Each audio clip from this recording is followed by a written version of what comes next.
हैं 10 के दमदार ट्रेड्स में विरोध में रहेंगे आपके साथ। हमारे साथ इस शो में पिछले शो से रचना वैद्य और अमित सेठ कंटिन्यू करेंगे। निर्मल बैंक से विकास सालुंके और मंत्री फिनमार्ट के अरुण मंत्री भी जुड़ेंगे अपने ट्रेड्स के लिए। इसके बाद मार्केट आउटलुक पर चर्चा करेंगे नेपियन कैपिटल के को फाउंडर और मैनेजिंग पार्टनर गौतम त्रिवेदी से, और टेक्निकल्स पर बात होगी कोटक सिक्योरिटीज़ के श्रीकांत चौहान से। साथ ही आशीष से जानेंगे कि कैपिटल गुड्स स्टॉक्स में आज तेज़ी क्यों है। ये सब कुछ ही देर में, लेकिन इससे पहले एक नज़र आज के मार्केट एक्शन पर। और अब गैप अप के बाद निफ्टी कूल ऑफ होता हुआ, इनफैक्ट अब हम थोड़ा सा एक डेंजर जोन में जा रहे हैं।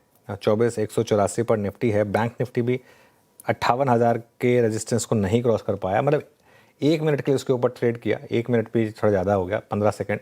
उसके बाद वहीं से एक स्लिप आया और अब 57,800 पर। स्टॉक स्पेसिफिक अच्छे मूव है मार्केट में। एम्बर एंटरप्राइजेस अब F&O के टॉप गेनर्स में शामिल है। हालांकि ये सारे स्टॉक्स भी DI से कूल ऑफ हो रहे हैं। CG पावर, कोटक बैंक, जी वर्नोवा TND भी कूल ऑफ हो गया अपने हाई से। APL अपोलो सभी कूल ऑफ हो रहे हैं। इनफैक्ट BHEL, सुप्रीम इंडस्ट्रीज़, ये कुछ गेनर्स हैं। हिटाची, एक डीमार्ट रखिएगा। डीमार्ट अब फ्रेश डे हाई पर आ रहा है इस समय। एक अगर आप स्ट्रेंथ वाले स्टॉक्स देख रहे हैं, यहाँ पर डीमार्ट स्टैंड आउट कर रहा है। डाउन साइड पर क्लियरली आज का एक्सीडेंट टाटा पावर, 0.5% की गिरावट टाटा पावर में आपको देखने को मिली है। तो ये एक क्लियरली आज का एक्सीडेंट ऑफ द डे अब तक। बिरो जी हाँ, ये थी बाजार की अब तक की छोटी सी समरी। अमित जी, रचना वैद्य पिछले कार्यक्रम से इस कार्यक्रम में मौजूद रहेंगे। फ्रेश पर्सपेक्टिव लेके विकास जी और विकास सालुके और अरुण कुमार मंत्री, आप सभी को नमस्कार, गुड मॉर्निंग। अरुण, क्या पिक कर रहे हैं? जी Virendra ji, good morning and good morning to the panel. Virendra ji, overall stocks में है मोमेंटम। जहां तक निफ्टी की बात है, कैश सेटलमेंट से थोड़ा बहुत चार्ट्स में एडजस्टमेंट्स देखने को मिल रहा है, पर स्टॉक्स में मुझे लग रहा है अडानी पावर में एक अच्छा मोमेंटम है। ओवरऑल अडानी ग्रुप ही देखें तो आज एक मोमेंटम पॉजिटिव साइड नजर आ रहा है। तो अडानी पावर को खरीदने की सलाह रहेगी। 211 के आसपास चल रहा है। स्टॉप लॉस जो लगाना है 208 के आसपास लगाएं। मुझे लग रहा है मोमेंटम अगर स्टॉक में बनता है तो 219 220 तक के टारगेट अडानी पावर में आ सकते हैं। तो अडानी पावर को लॉन्ग करें, 1 से 2 दिन का व्यू रखें। 219 तक के टारगेट अडानी पावर में देखने को मिलेंगे। सेकंड, एक मीन रिवर्जन आप कह सकते हैं या फिर कॉन्ट्रा ट्रेड परसिस्टेंट सिस्टम में लेना चाहूंगा। ओवरऑल स्टॉक ब्रेकआउट के ऊपर ट्रेड कर रहा है। आईटी में वीकनेस की वजह से स्टॉक में गिरावट नहीं है, पर एक कंसोलिडेशन देखने को मिल रहा है। तो परसिस्टेंट को खरीदने की सलाह है। 5620 5630 के बीच में खरीदें। 5562 का स्टॉप लॉस रहेगा और 5790 तक के टारगेट परसिस्टेंट में आ सकते हैं। Okay, persistent mid cap IT में आप देखें तो यहाँ पर एक बड़े टारगेट की बात आप कर रहे हैं। 2 कॉल्स यहाँ पर। एक बार फिर से सुबह सुबह कुछ IT काउंटर्स में मूव तो थे, बट लेट्स सी, ट्रांसलेट हो पाते कि नहीं हो पाते। बट क्योंकि निफ्टी IT आपका अभी भी करीब 35 अंक नीचे ट्रेड कर रहा है। और मोस्ट स्पेशली दैट 30,300 कल का वो क्रिटिकल मार्क तोड़ के ट्रेड करता हुआ। एनीवे, विकास, गुड मॉर्निंग। आपके 2 trades? Good morning Virendra ji. देखो, दोनों भी मेरे जो ट्रेड है वो बाय साइड के रहे देखेंगे मिलेंगे। मुझे लगता है इंडेक्स एक इम्पोर्टेंट सपोर्ट जोन के आसपास वापस आते हुए देखने मिल रहा है। तो थोड़ा बहुत यहाँ से वापस एक पुल बैक रैली देखने मिल सकती है। सीमेंट्स में मुझे लगता है कि एक अच्छा पॉजिटिव साइड का ब्रेकआउट वीकली चार्ट में देखने मिल रहा है। लास्ट 3 ट्रेडिंग सेशन में यहाँ पे सीमेंट्स सस्टेन भी करते हुए देखने मिल रहा है 4050 के ऊपर की रेंज। तो सीमेंस को बाय करना है। 4240 का टारगेट यहाँ पे आते हुए देखने मिल सकता है। 4030 का स्टॉप लॉस लगा के इसको कैरी कर सकते हैं पॉजिटिव साइड में। दूसरा बाय कॉल जो है SBI लाइफ में है, जहाँ पे कल भी हमने देखा एक पॉजिटिव साइड का मोमेंटम कैरी करते हुए देखने मिल रहा था। तो SBI लाइफ को करंट रेट पे बाय करना है। 1870 का टारगेट इमीडिएट यहाँ पे देखने मिल सकता है। नीचे में 1750 का आसपास के इंपॉर्टेंट सपोर्ट देखने मिलेगा, तो वो स्टॉप लॉस लगा के इसको बाय करना। ओके, चलिए अब चलते हैं रचना जी के पास। रचना जी, आपकी 2 ट्रेड इस समय की? जी, मेरी 2 ट्रेड्स में एक रहेगा मुथूट फाइनेंस और एक रहेगा ट्रेंड, दोनों शॉर्ट साइड पे फ्यूचर्स पे। अब मुथूट फाइनेंस का सेंटीमेंट तो अच्छा था और काफी स्ट्रॉन्ग रैली दी है, लेकिन थोड़ा अभी इसमें प्रॉफिट बुकिंग आने के मुझे साइंस दिख रहे हैं। तो यहाँ पे 3190 के 3180 पे पहुंच गया। हम शॉर्ट कर सकते हैं विद स्टॉप लॉस ऑफ 3210 और डाउन साइड पे यहाँ पे प्रॉफिट बुकिंग इसको लेके जा सकती है 3140 एंड 3120 पे। तो ये एक शॉर्ट साइड का ट्रेड हो गया। दूसरा है ट्रेंड, जिसको हम फ्यूचर्स पे शॉर्ट करेंगे विद स्टॉप लॉस ऑफ 2940 और यहाँ पे हमारा टारगेट रह सकता है 2890। ओके, अमित जी, आपकी 2 ट्रेड इस समय की? जी अनुज जी, एक लॉन्ग साइड रहेगा और एक शॉर्ट साइड रहेगा। पहले शॉर्ट साइड में मारुति के फ्यूचर्स को हमें शॉर्ट करना है। ये सबसे रिलेटिवली अंडर परफॉर्मिंग स्टॉक है इस पूरे सेक्टर का। 10, 20, 50 डेमा हर मूविंग एवरेज के नीचे कंटिन्यूअसली ट्रेड कर रहा है। इस बार भी जो पुल बैक आया वो 10, 20 को भी नहीं क्रॉस कर पाया और वापस हम यहाँ पे एक गिरावट देख रहे हैं। तो सितंबर का फ्यूचर्स 13,512 पे ट्रेड कर रहा है, 13,512 पे। इसे शॉर्ट करना है। स्टॉप लॉस रहेगा 13,650 का और टारगेट्स हमारे यहाँ पे रहेंगे 13,200 रुपए के। लॉन्ग साइड में जैसे कि हमने भी डिस्कस किया, मुझे डीएलएफ काफी अच्छा लग रहा है। यहाँ पे कंसिस्टेंट ट्रेंड है। 10 और 20 डेमा पे कल पुल बैक आया था और वापस एक मूव जनरेट कर रहा है। तो 670 का स्टॉप लॉस रहेगा और टारगेट्स रहेंगे 695 के। ओके, चलिए अब एक काम करते हैं, अब आगे बढ़ते हैं। हमारे साथ नेपियन कैपिटल के को founder and managing partner Gautam Trivedi मौजूद हैं, उनसे बात करेंगे। Gautam ji, good morning. सबसे पहले शुरुआत करना चाहूँगा, आपका ओवरऑल मार्केट व्यू क्या है इस समय, क्योंकि इंडेक्स पर हम 2 साल से वहीं हैं जहां हम 2 साल पहले थे, लेकिन स्टॉक स्पेसिफिक अच्छे मूव्स रहे हैं।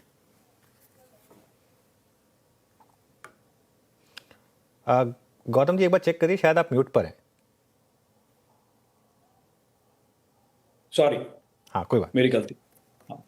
तो आपकी बात बराबर है, सही है कि पिछले 2 सालों में मार्केट किधर गया नहीं है। एक्चुअली निफ्टी 50 की जो आप बात करें तो पिछले 2 सालों में जो 26 सितंबर 2024 में जो अपनी ऑल टाइम हाई था तभी 26,117, उसके बाद ये वहां से हम लोग करीबन 7.5% नीचे है।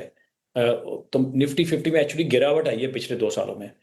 और जो आप निफ्टी स्मॉल कैप की बात करें तो उसमें करीबन 100% का बढ़ावा आया है पिछले 5 सालों में। तो हम तो सिर्फ 2 साल की बात करें, लेकिन 5 सालों में तो निफ्टी किधर गया ही नहीं है, मतलब it is been flat.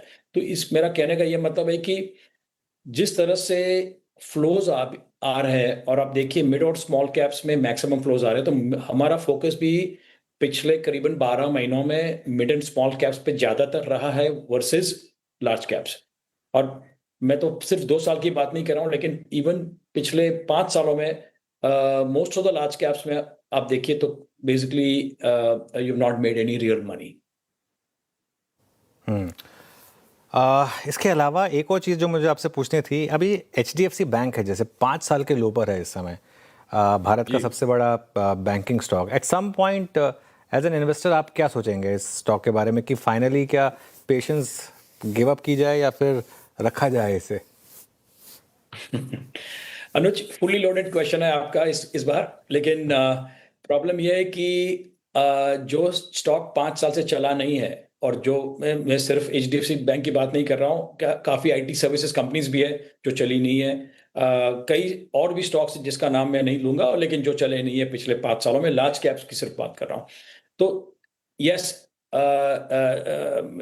Tragedy यह है कि 8 साल पहले मुझे अभी भी याद है कि 4.5 times 4.5 times 1 year forward price to book में लोग HDFC बैंक के पीछे भाग रहे थे, और आज 1.7 1.8 टाइम्स प्राइस टू बुक पे किसी को इंटरेस्ट नहीं है।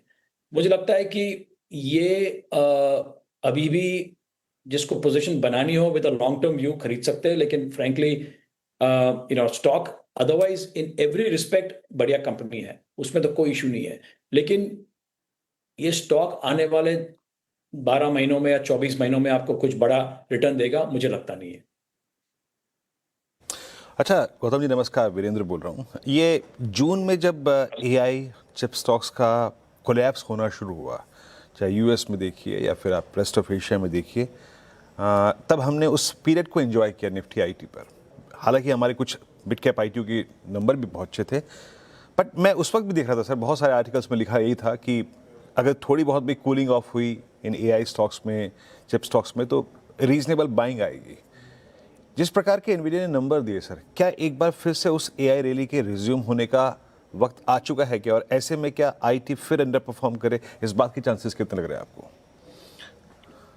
आपका सवाल इज वेरी टॉपिकल, और ये सवाल बार बार इन्वेस्टर्स भी पूछते हैं और मीडिया के लोग भी पूछते हैं मुझे। 5 सालों में आप देखिए कि पूरा IT index, Nifty IT index कहीं नहीं गया है। पिछले 2 सालों में टीसीएस करीबन 55% गिरा हुआ है। हमने फिलहाल टीसीएस खरीदा है, but we bought it only because कि वैल्यूएशन कंफर्ट हमको है। जो स्टॉक 3 साल पहले 27 टाइम पीई पे चलता था, आज की तारीख में 13 साढ़े 13 पीई पे चल रहा है। So that is number 1। दूसरा, हमें लगता है कि TCS, and this is specific to TCS, कि ये एक कंपनी है जिसने प्रूव किया है कि they are pivoting, transforming towards AI. और अब पिछले क्वार्टर के जो नंबर आए थे, वो आंकड़े आप देखो, उसमें आपको मालूम पड़ेगा कि एआई ट्रांसफॉर्मेशन प्रोजेक्ट्स अब अभी करीबन 8% ऑफ रेवेन्यूज होने लगे हैं, which I think is a very positive sign.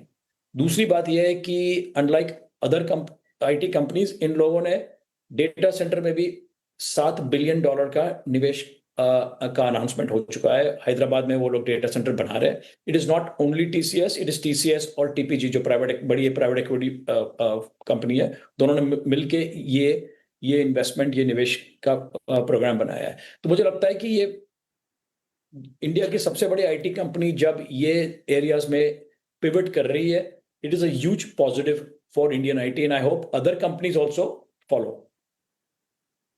Okay, चलिए ठीक है, ये बात भी क्लियर हो गई। अब आते हैं एक बार फिर से सर एक बड़े महत्वपूर्ण प्रश्न पे। अगस्त में हमने थोड़ी बहुत एफआईएस की बाइंग देखी, करीब 12,000 करोड़ रुपए की। बहुत महीनों के बाद थोड़ी बहुत बाइंग विजिबल थी। इंडेक्स प्लेसमेंट उनकी अभी भी नेगेटिव है, बट अब सितंबर का महीना सामने खड़ा है ना। गोल्ड ने अच्छा किया, प्रीशियस मेटल्स अच्छा कर रहे हैं, सितंबर का महीना सामने खड़ा है। फेड क्या निर्णय लेगा, इस 4.65 4.77 की ट्रैजेक्टरी की यील्ड के पास सबकी निगाहें उस पर रहेंगी। मेरा प्रश्न ये है अल्टीमेटली सर, एफआईएस का पैसा भारत की तरफ आए, इस बात की पॉसिबिलिटी आपको, जिस प्रकार की हमारी अर्निंग्स रही उसको देखने के बाद और जिस प्रकार का रिवॉर्ड बाहर खुला है उसको देखने के बाद कंपैरिजन किया जाए, तो आपको लगता है कि पैसा आएगा एफआईएस का यहाँ पर अगले कुछ महीनों में? देखिए, करीबन पिछले 2 महीनों में 5 से $5.5 बिलियन का निवेश हुआ है बाय एफआईएस। और ये जो मीडिया भी बोल रही थी और इन्वेस्टर्स, एफआईएस जो मैं बात करता हूँ, कोरिया और ताइवान के लिए जो क्रेज था एशिया के अंदर और ओवरऑल इमर्जिंग मार्केट्स के अंदर, उससे मुझे लगता है कि काफ़ी नुकसान इंडिया को हुआ था। कि ना तो हमारे पास एआई की कोई लिस्टेड कंपनी है बड़ी बड़ी सी, ना तो कोई डेटा सेंटर की कंपनी, ना तो कोई एआई टेक की कंपनी है। नॉट ओवरऑल टेक की बात नहीं कर रहा हूँ, एआई रिलेटेड टेक की बात कर रहा हूँ। तो ये एफआईएस को लगा कि India is not offering this companies, इसलिए कोरिया और ताइवान में शायद हमें निवेश करना चाहिए। लेकिन आप देखिए, इस साल, मैं जनवरी से अब तक की बात कर रहा हूँ, कोरिया में एफआईएस ने ओवर 100 बिलियन का नेट सेलिंग किया हुआ है। सिमिलरली इन ताइवान करीबन 24-25 बिलियन का नेट सेलिंग हुआ है। तो इसका ये मतलब है कि जो पैसा करीबन पिछले 2 या 3 सालों में इन 2 मार्केट में गया था, वो भी एग्जिट कर रहा है और बड़े पैमाने पे एग्जिट कर रहा है। उसका थोड़ा पैसा इंडिया में जरूर आया है, जो मैंने आपको बताया 5 से $5.5 billion, which is a very positive indication. सवाल ये पैदा होता है कि will this become sustainable going forward. मुझे लगता है कि जिस तरह से अपने पहले क्वार्टर के जो रिजल्ट्स आए, and results have been fantastic. आप देखिए, जो NSE 500, निफ्टी 500 की जो बात की जाए, तो एक्स फाइनेंशियल्स और एक्स ऑयल मार्केटिंग कंपनीज को देखे तो रेवेन्यू ग्रोथ 20% है, EBITDA ग्रोथ 14% है। एंड ये पिछले 10 से 13 महीनों में, 13 क्वार्टर में, sorry, it has been among the highest. तो this is a very very big positive sign. Yes, हालांकि EBITDA मार्जिन में थोड़ा कंप्रेशन आया है, लेकिन मेरा ये मानना है कि द मार्केट का जो अपना वैल्यूएशन है, जो we are the second most expensive market in Asia. Taiwan 22 PE of 22 times, अपना 20-20.5 PE पे है। लेकिन मुझे लगता है कि this earnings growth should bring the FIS back. दूसरी बात यह है कि जो MSCI इमर्जिंग मार्केट इंडेक्स है, जो which is the most followed index bye global mutual funds and FIIs, वो लोग जो वो इंडेक्स में जो सितंबर 2024 में करीबन 22% इंडिया का वेटेज था, आज की तारीख में 11.5 हो गया है, तो मतलब लगभग आधा हो चुका है। तो मुझे लगता है कि एफआईज का इंटरेस्ट धीरे-धीरे वापस आने लगा है इंडिया में, and I believe that it is a huge positive sign कि ये फर्स्ट क्वार्टर के रिजल्ट्स इतने मजबूत थे। अच्छा, आप इस समय कहाँ सबसे ज़्यादा बुलिश हैं? कहाँ पर आप अपने पोर्टफोलियो में फ्रेश एडिशन कर रहे हैं? अनुज, इसमें लोग हमें हमेशा पूछते हैं कि आप टॉप डाउन अप्रोच लेते हो या बॉटम्स अप। मेरा जवाब यह है कि हम लोग शुरू से टॉप डाउन लेते हैं और उसके बाद बॉटम्स अप लेते हैं कि जो सेक्टर हमें पसंद है उसके अंदर we do a deep dive कि ये सेक्टर में कौन सी कंपनियां स्मॉल मिड और लार्ज कैप जो भी हो किसमें निवेश करना चाहिए। तो मैं आपको 5 थीम्स बताता हूं जहां पे हमारा पोर्टफोलियो पोजीशनड है। एक तो है एनर्जी ट्रांजिशन, दूसरा है डेटा सेंटर्स, तीसरा है प्रिसिजन इंजीनियरिंग, चौथा है सेमीकंडक्टर्स, और जो पांचवा है वो थोड़ा अनोखा सेक्टर है, it is the Apple ecosystem. जिस तरह से एप्पल ने इंडिया में, मतलब it is one of the biggest success stories of the Modi government, जिस तरह से उन्होंने एप्पल को इंडिया में आने में कन्विंस किया और एप्पल अब बड़े पैमाने पे आईफोन्स बनाती है और यहाँ से एक्सपोर्ट करती है। तो एप्पल इकोसिस्टम को कैसे प्ले करें, और उसमें of course mostly small caps ही है, लेकिन ये आज के स्मॉल कैप्स कल के मिड कैप्स होने वाले हैं। तो these are the 5 themes we are mostly playing. अच्छा, पता है गौतम सर, आपने अपनी जो कंस्ट्रक्टिव बास्केट बताई ना, जहाँ पे आप प्लेस्ड हैं पॉजिटिवली, जहाँ आप ग्रोथ देख रहे हैं, उसका मतलब तो ये है कि कॉपर को नहीं छोड़ना चाहिए, हैं? सही हो मेरा अंदाज़ा, गैस सही है? Copper of course will be a big beneficiary, लेकिन फाइबर ऑप्टिक में भी बहुत बड़ा इसमें फोकस, और मुझे लगता है कि कॉपर तो definitely will be a positive, but also fibre optics. अच्छा सर, ये एक प्रश्न और आपसे लूँगा। हमारे यहाँ जब से ये फरवरी अंत से ये वॉर शुरू हुई, जब क्रूड प्राइसेस 90 तक चले गए, बीच में 125 तक गए, इस ऑयल शॉक के बीच में बड़ा एक ट्रांजिशन हुआ, लोगों का झुकाव ईवी की तरफ बढ़ा, लॉन्चेस ईवी की तरफ अच्छे आने लगे हैं। आपका ऑटो पे एंड मोस्ट स्पेशली जिन कंपनियों का बहुत स्ट्रॉन्ग ईवी पोर्टफोलियो है, वहाँ पर क्या व्यू है? आपकी बात सही है। मुझे लगता है कि केंद्रीय सरकार ने भी ये सोच लिया है कि we have to increase the EV penetration. जो अपना डिपेंडेंस है 80% ऑयल एंड गैस जो हम इंपोर्ट करते हैं, उस पर डिपेंडेंस कम करना ही पड़ेगा, और कम करने के लिए we need more EVs. EV के लिए we need more EV charging station. आज की तारीख में जब आप आम आदमी को पूछो कि आप पेट्रोल या डीजल की गाड़ी लोगे या ईवी की गाड़ी लोगे, पहला सवाल ये पैदा होता है कि जो मुझे यहाँ बंबई से पूना जाना है तो कितने charging station on the way है। बंबई से महाबलेश्वर जाना है 5.5 घंटे की दूरी में, तो कितने चार्जिंग स्टेशन है। जब तक ये चार्जिंग इंफ्रास्ट्रक्चर मजबूत नहीं होता है, मुझे लगता है कि यस, ईवी में incrementally definitely there has been a huge demand, लेकिन ये चार्जिंग इंफ्रास्ट्रक्चर को पहले सॉल्व करना ही पड़ेगा। चलिए गौतम साहब, बहुत बहुत शुक्रिया, बहुत मज़ा आया आपके साथ आज बातचीत करके। और अगर मैं कुछ अंश छोड़ गया हूँ इंडियन इन्वेस्टर के लिए, कोई मैसेज आपको का अगर देना चाहें तो? ये मुझे लगता है कि we are at a moment जहाँ पे स्टे इन्वेस्टेड, और ये भी मैंने पिछली बार भी आपके चैनल पे किसी और के चैनल पे बोला है कि इंटरनेट पे इतनी इंफॉर्मेशन मुफ्त में मिलती है। आप मुझे आज की तारीख में शादी में जाऊं या कोई पार्टी में जाऊं, लोग बोलते हैं गौतम जी बताइए कौन सा स्टॉक अच्छा लेना चाहिए। आपके भरोसे में ले लूंगा। मैं बोला भाई साहब, मैं स्टॉक बताऊंगा, लेकिन उसके बाद होमवर्क आपको करना पड़ेगा। तो प्लीज दर्शकों से मैं विनती करता हूं कि आप होमवर्क कीजिए। सब इंफॉर्मेशन इंटरनेट पे अवेलेबल है, और आपकी चैनल भी है जो हर रोज नए आइडियाज देती है। Do the homework, don't invest based only on tip. Okay, do the homework, wealth creation का मूल मंत्र। बहुत बहुत शुक्रिया सर, आप इस कार्यक्रम में शामिल हुए, सभी सेक्टर से बातचीत की आपने, बहुत बहुत शुक्रिया। तो गौतम सर के साथ बात करके एक बात अच्छी ये लगती है कि आपको एक अंतर्राष्ट्रीय रुख, एक ऐसे फंड मैनेजर्स या फिर एक ऐसी शख्सियत जो कि विदेशी बाजारों में निवेश कर रही है, वो बाहर बैठ के इंडिया को कैसे देख रहे हैं, उनका एक नज़रिया है कि उनका एक्सेंस भी मिलता है। बहुत बहुत शुक्रिया सर। चलिए अभी काम करते हैं, बात करते हैं आशीष से। यूबीएस की बुलिश रिपोर्ट के बाद कैपिटल गुड्स शेयरों में आज अच्छी तेजी है। सीजी पावर, जी वर्नोवा में करीब 3% तक की तेजी। यूबीएस की इस रिपोर्ट में क्या कहा गया है, आगे सुनते हैं आशीष से। आशीष बताइए। देखिए, बहुत बढ़िया रिपोर्ट यहाँ पर देखने को मिली है। पूरा अगर बीएससी कैपिटल गुड्स इंडेक्स आप देखें तो आधे प्रतिशत से ज़्यादा के मूव्स हैं, और इंडिविजुअल स्टॉक्स इसका तो हम जिक्र करेंगे, लेकिन आप देखिए सीजी पावर 3% ऊपर, जीवीटीएनडी ये स्टॉक कल भी चला था, आज भी तेजी है। सीमेंस ऊपर है, त्रिवेणी टर्बाइन है, और भी बाकी के भी स्टॉक्स हैं जहां पर एक रब ऑफ इम्पैक्ट यहाँ पर आपको देखने को मिल रहा है। अब बता देता हूं कि इस रिपोर्ट में कहा गया है। दरअसल क्या होता है ना कि जब भी हम सीजी पावर, जीवीटीएनडी ऐसे स्टॉक्स को देखते हैं तो पहली चीज़ ये ध्यान में आती है कि इनकी तो वैल्यूएशन बहुत ज़्यादा महंगी हो चुकी है। मिसाल के तौर पर आप सीमेंस एनर्जी को भी देख लीजिए, सीमेंस को भी देख लीजिए, इन स्टॉक्स में बहुत बड़ा मूव देखने को मिला, तो वैल्यूएशन का कंफर्ट कहीं नहीं आता है।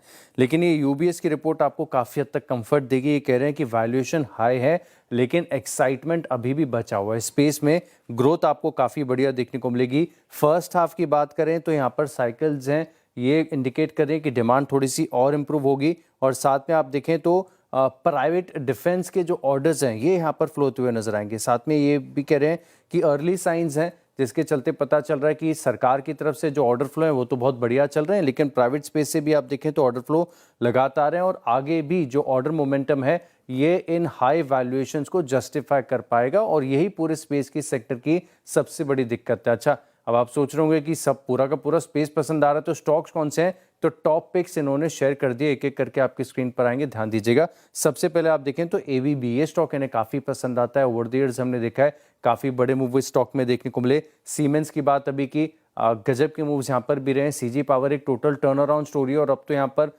एक्सपोनेंशियल ग्रोथ भी आपको देखने को मिल रही है। छोटे स्टॉक्स में आप देखें ना, त्रिवेणी टर्बाइन यहाँ पर फोकस रखेगा, आज 2% की तेजी भी देखने को मिल रही है। और डिफेंस स्पेस में देखें तो इन्हें प्रीमियर एनर्जीज, ये भी स्टॉक्स, अगर आप डिफेंस स्पेस की बात करें या फिर आप इलेक्ट्रिक्स की बात करें, रिन्यूएबल स्पेस की बात करें, तो ये कुछ स्पेस के स्टॉक्स हैं जो इन्हें खास पसंद आ रहे हैं।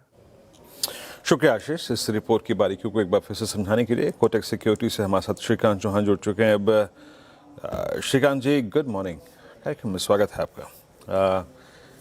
सोचा था, लग रहा था कि नई सीरीज का कमेंसमेंट स्टार्ट जो है वो अच्छा होगा और एक क्लियर विजन मिलेगा, बट कुछ अंतर्राष्ट्रीय पहलू, कुछ अगर आप देखें तो इवेंट्स, और आज गोल्ड सिल्वर में बड़ा क्रैक है। लुक एट गोल्ड, 164 का हाई लगाया था कल और अब 157 पे आ गया। कैसे अप्रोच कर रहे हैं आप इस वक्त निफ्टी 50 बैंक को, और व्यू आपका? Good morning Virendra, good morning Anuj ji and everyone. तो देखिए, वैसे बिल्कुल कल की जो मार्केट की ओवरऑल ओपनिंग थी और जो टेक्निकल फॉर्मेशन था, उसी के बेसिस पे यही लग रहा था कि 24,500 या 600 तक हम जा सकते हैं। बट आज वापस थोड़ा सा मार्केट डिसअपॉइंट कर रहा है। पर अगर आप वीकली चार्ट देखोगे वीरेंद्र, तो वहां पे मुझे लग रहा है कि 3 वीक के फॉल के बाद मार्केट ने पॉज लिया है एट 24,000। करंट फॉर्मेशन दिख रहा है कि कुछ कंसोलिडेशन हो रहा है, और इवेंचुअली मुझे लग रहा है कि मार्केट वापस एक बार 24,500 600 के लिए जा सकता है। उसका रीजन ये है कि प्रीवियस कैंडल जो है वीकली, वो हैमर जैसी कैंडल है, और 24,350 के ऊपर मुझे लगता है कि मार्केट में अपसाइड भी हमें बहुत ही फास्ट देखने मिल सकता है। तो मे बी आज एक्सपायरी है तो एक्सपायरी का प्रेशर रहेगा मार्केट में, बट आई डोंट थिंक कि मार्केट 24,000 तोड़ेगा, बट 24,500 क्रॉस करने की इसमें मुझे लगता है कि डेफिनेटली पोटेंशियल है। करंट लेवल से तो हम यही रेकमेंड कर रहे हैं कि आप स्टॉक स्पेसिफिक भी लॉन्ग कीजिए, बट अगर आपको निफ्टी में अगर कुछ लॉन्ग पोजीशन बनानी है तो रिस्क रिवॉर्ड रेशियो फेवरेबल है। 24,000 का स्टॉप लॉस रख के लॉन्ग पोजीशन बना सकते हैं। ओके, 24,000 के स्टॉप लॉस के साथ 24,500 600 की गुंजाइश है। श्रीकांत जी के मुंह में घी शक्कर। बताइए, स्टॉक्स क्या पिक करेंगे श्रीकांत जी? तो देखिए, स्टॉक्स में वैसे देखा जाए तो BHEL, ये स्टॉक हमें अच्छा लग रहा है। 425 के करीब ट्रेड कर रहा है, लगातार अपने ऑलमोस्ट जो अपने हाइज थे उसके करीब ही ये ट्रेड कर रहा है। आज एक रिवर्सल पैटर्न है, बेस्ड ऑन दैट अगेन 440 तक के टारगेट्स नजर आते हैं। करंट लेवल से इसे खरीदना है, स्टॉप लॉस रखना है एट 414, 414 का स्टॉप लॉस रखें। इसके अलावा जो एक स्टॉक अच्छा लग रहा है वो है यहाँ पे ट्रैवल फूड। यहाँ पे आज हमने एक रिवर्सल एक्टिविटी देखी है, और since last almost 1 month, 2 month, the stock is holding about 1300. आज एक convincing reversal pattern बना है. So based on that, the next level to watch out for would be 1500 के आसपास. तो 1370, 1365 ये लेवल्स पे, करंट लेवल्स पे से खरीदे. स्टॉप लॉस यहाँ पे रखे 1280 रुपए का और टारगेट्स रखे यहाँ पे 1500 रुपए के. चलिए श्रीकांत जी, बहुत बहुत शुक्रिया आपका इस कार्यक्रम में शामिल होने के लिए और सभी स्टॉक्स इंडेक्स पर रखने के लिए. निफ्टी आपकी स्क्रीन पे 23 अंक नीचे, निफ्टी बैंक आपकी स्क्रीन पे फ्लैट, निफ्टी आईटी 15 अंक नीचे. बहुत ही अगर आप देखें, जैसे कहते हैं ना, आज एक क्लियर मैंडेट नहीं दे रहा है बाजार, हालांकि कमज़ोर है. जुझारूपन, sideways momentum, ups and downs, थोड़ा आज मुश्किल देना याद रखिएगा. चलिए, इसकी आपकी मुश्किलें अगर थोड़ी कहीं पर स्टॉक स्पेसिफिक हैं तो उसको आसान बनाइए और जुड़ जाइए ट्रेडर्स हॉटलाइन में. थोड़े से ब्रेक के बाद श्रेया के साथ.